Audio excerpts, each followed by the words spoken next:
From Pacifica, this is Democracy Now! How the factory caught fire, I don't know that, but when we heard fire, we all rushed and were trying to get out of the factory. The factory worker broke a window, and one of the workers pulled me through the window. Protests continue in Bangladesh 2 days after at least 120 workers died in the country's worst-ever factory blaze. We'll go to Bangladesh to speak with a labor activist who took photographs of shirts found in the rubble bearing logos for Walmart's house brand. Then, feminist, activist, author Eve Ensler. I think it's also a way to, really, for me now, to fight all the cancers. Right? There are so many cancers, whether they're the cancers that are poisoning our air and our water and our earth, or the cancers that are rape and are poisoning our bodies, or the cancer of poverty that is diminishing people and making people valueless and feeling like they're valueless. After surviving a battle with cancer herself, Eve Ensler, the creator of the Vagina Monologues, remains as busy as ever. Tonight, she's organizing The State of Female America. Her latest production, Emotional Creature, has opened off-Broadway. Don't tell me not to cry, to calm it down, not to be so extreme, to be reasonable. I am an emotional creature. That's how the earth got made, how the wind continues to pollinate. You don't tell the Atlantic Ocean to behave. This is not extreme. All that and more coming up. Welcome to Democracy Now!, democracynow.org, The War and Peace Report. I'm Amy Goodman. Protests have erupted across Egypt today amidst ongoing upheaval over President Mohamed Morsi's decree granting himself wide-ranging protections from judicial oversight. Clashes between police and protesters were reported Tuesday morning near Tahrir Square, where some activists vowed to remain until Morsi cancels the edict. The actions come a day after tens of thousands gathered in Egypt's Tahrir Square to attend the funeral of a protester who died following violent clashes with security forces last week.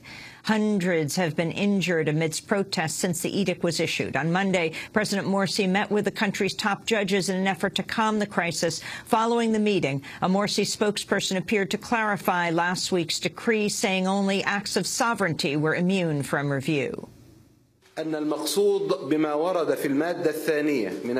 What is meant by Article 2 of the Constitutional Declaration in relation to the executive orders of the President of the Republic relates to issues concerning sovereignty matters, as well as the fact that it is a temporary measure until the formation of a new constitution. Protests are expected in dozens of cities today as part of an effort to call attention to the harsh conditions faced by accused U.S. Army whistleblower Bradley Manning. He's expected to testify about conditions during his imprisonment at the Marine Corps brig in Quantico, Virginia, as part of a pre-trial hearing today at Fort Meade, Maryland. The testimony will mark Manning's first public comments since his arrest more than 2 years ago. Manning's lawyers have argued all charges against him should be dismissed because of his quote, unlawful pretrial punishment, which included being held in a 6-by-8-foot cell for at least 23 hours a day and being banned from lying down or even leaning against the wall unless he was sleeping. Manning's accused of leaking hundreds of thousands of documents to WikiLeaks and has offered to plead guilty to a subset of the government's charges against him. In a recent statement published by The Nation magazine, 3 Nobel Peace Prize laureates condemn Manning's treatment, which has been called cruel, inhuman, and degrading by a United Nations investigator. Archbishop Desmond Tutu, Mayreed Maguire, and Adolfo Perez Esquivel wrote, quote, if Bradley Manning released the documents as the prosecution contends, we should express to him our gratitude for his efforts toward accountability and government-informed democracy and peace, they wrote. As the United Nations Climate Summit gets underway in Qatar this week, a new study has found wealthy nations, including the United States, have fallen short on vows to give billions in aid to poorer countries in order to help them fight climate change. While $30 billion in new aid was pledged over a 2-year period ending this year, Monday's report by the London-based International Institute for Environment and Development found less than $24 billion had been committed, most of it in loans that would have to be repaid. The climate talks come on the the heels of a United Nations report that found the concentration of greenhouse gases has jumped 20% since 2000. During a news conference Monday, European Union negotiator Artur Rangmetzger said Europe would be willing to ramp up its efforts to curb emissions if other countries would follow suit. We are ready to step up our ambition from 20 to 30%. If other major economies would also move up to the higher end of their pledges. This offer is still on the table, and it will stay on the table even after Doha. But in terms of making the international commitment of 30%, that requires a conversation with our partners around the world, and particularly the major economies. The United States already clearly says that it cannot move. We do not think that there would be any productive discussion on upping individual countries' targets in Doha. The United States on Monday resisted calls for deeper emissions cuts, saying the Obama administration would hold fast to a 2009 pledge to cut emissions by 17% below 2005 levels by 2020. The statement came despite a plea by poorer countries for greater action to help the world avoid more severe storms, droughts, and rising ocean levels. One analyst with ActionAid USA noted climate change has a harsher impact on poorer countries. What happens when there's a drought in the U.S.? Our food prices go up. What happens when there's a big hurricane that hits New York? It's a big deal. It's a problem. But what happens when those same disasters hit countries that are not nearly as well-resourced? What happens when, say, a hurricane hits Haiti, for example? What happens when there's a drought in the Sahel? The impacts are much more severe, and there's a real climate justice dimension to this conversation that needs to have a much higher profile in the United States. Tune in to Democracy Now! Beginning Monday, December 3rd for the week. Democracy Now! Will be broadcasting live from Doha, Qatar, from the UN Climate Change Summit. Protests are continuing in Bangladesh after more than 120 workers were killed in a factory fire over the weekend. On Monday, thousands of garment workers blocked roads, causing some factories to shut down. As mourners gathered outside the gutted factory, one survivor described the fire. My husband and I were working in the factory that day. At first I didn't know where my husband was until he called me and asked me to help him. Then I ran back to the third floor and it was black everywhere, and I could not find him. In the wake of the blaze, many are condemning U.S. companies such as Walmart after burnt remnants of clothing from brands sold at the retail giant were found in the Bangladeshi factory. We'll speak to the labor activists who took pictures of those labels after the news headlines. Experts have taken samples from the body of former Palestinian President Yasser Arafat as part of an international probe to determine whether he was poisoned to death. Earlier this year, an investigation found traces of the radioactive material polonium on Arafat's clothing.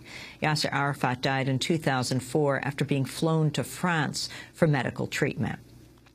In Afghanistan, hundreds of students rallied Monday to demand the release of an Afghan soldier sentenced to death for killing 5 French service members. Abdul Sabur was condemned to die by a military court for the January shooting, one of dozens of insider attacks that have killed more than 60 foreigners this year. On Monday, protesters expressed outrage that no Western troops had been executed for the deaths of hundreds of Afghan civilians in the more than decade-long war. Hundreds of university students blocked a major highway as part of a demonstration that also condemned Israel's recent attacks in Gaza and Pakistan's cross-border shelling in Afghanistan. The protests come as the United States is weighing plans to keep about 10,000 troops in Afghanistan beyond a 2014 deadline. Reuters is reporting M23 rebels reportedly backed by Rwanda and Uganda have agreed to withdraw from 2 eastern cities in the Democratic Republic of Congo, including the key city of Goma. Uganda's military chief told the news outlet the leader of the M23 rebels has also agreed to stop any advances southward. The M23 rebels had faced a Monday deadline from African leaders to withdraw from Goma after seizing it last week. A Syrian airstrike hit an olive press near the northern city of Idlib Tuesday, potentially killing and wounding dozens of people. One activist said 20 people were killed and 50 wounded in the attack. On Monday, Syrian warplanes bombed rebel bases near the Turkish border, sending hundreds of panicked civilians fleeing into Turkey. Monday's attacks came a day before officials from Turkey and NATO were expected to start scouting locations for possible missiles along the Turkish side of the border.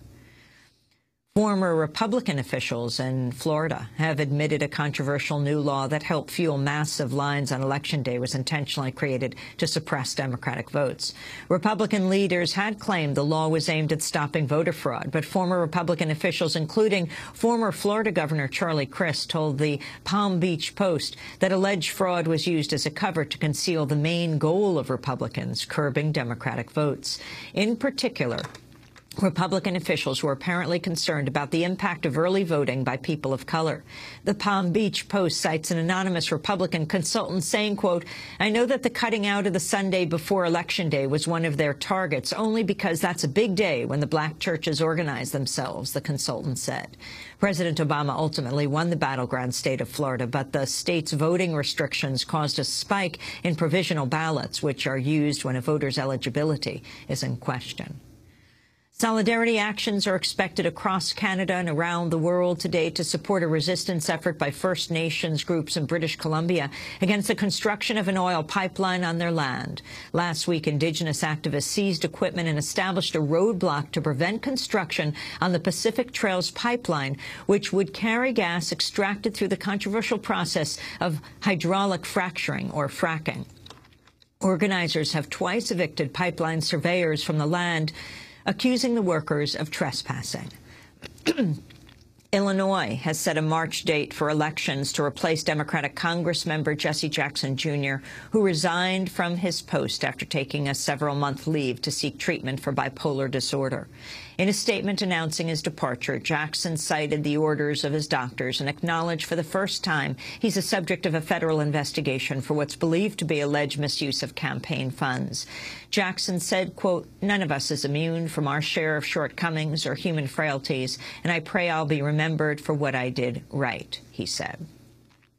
The Pulitzer Prize-winning journalist Thomas Ricks is drawing attention for his criticism of Fox News over its coverage of the deadly attacks on the U.S. Embassy in Benghazi.